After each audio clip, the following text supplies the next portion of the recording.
نسلہ tower کے بعد اب مکہ ٹیرس گرانے کا حکم۔ سندھ ہائی کورٹ نے پیلری اسٹریٹ سے تجاوزات کے خاتمے سے متعلق کیس کی سماعت کے دوران جاری آپریشن روکنے سے متعلق مکہ ٹیرس کے مکینوں کی زبانی استدعا مسترد کر دی، جبکہ مکینوں کی درخواست پر فریقین کو نوٹس جاری کر دیے۔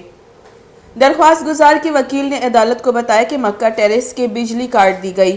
رات 8 بجے نوٹس ملا جس میں کہا گیا کہ گھر خالی کر دو، جس پر جسٹس ظفر احمد راجپوت نے ریمارکس دیتے ہوئے کہا کہ آپ کا پورشن غیر قانونی ہے، کمپلیشن سرٹیفکیٹ کے بغیر رہائش اختیار کرنا غیر قانونی ہے، منظور شدہ نقشے کے بغیر تعمیرات غیر قانونی ہے۔ مکہ ٹیرس سے تجاوزات کے خاتمے کا حکم دیا تھا۔ عدالت نے مکینوں کی درخواست پر فریقین کو نوٹس جاری کر دیے، جبکہ بلڈر کے خلاف مقدمہ درج نہ کرنے پر متعلقہ اداروں پر برہمی کا اظہار کرتے ہوئے سرکاری وکیل کو ہدایت کی کہ بلڈر کی غیر قانونی تعمیرات کی اس کے خلاف کرمنل کارروائی شروع کی جائے۔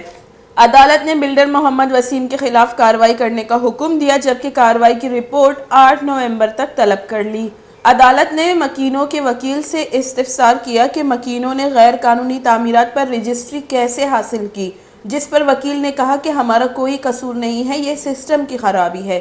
عدالت نے ریمارکس دیتے ہوئے کہا کہ اگر مکینوں کے ساتھ زیادتی کی گئی ہے تو وہ بلڈر کے خلاف کیس کریں۔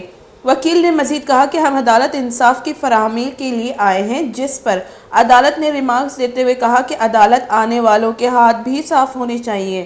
عدالت عالیہ نے درخواست کی مزید سماعت 8 نومبر کو مقرر کرتے ہوئے کہا کہ مکینوں کی درخواست بھی 8 نومبر کو سنی جائے گی۔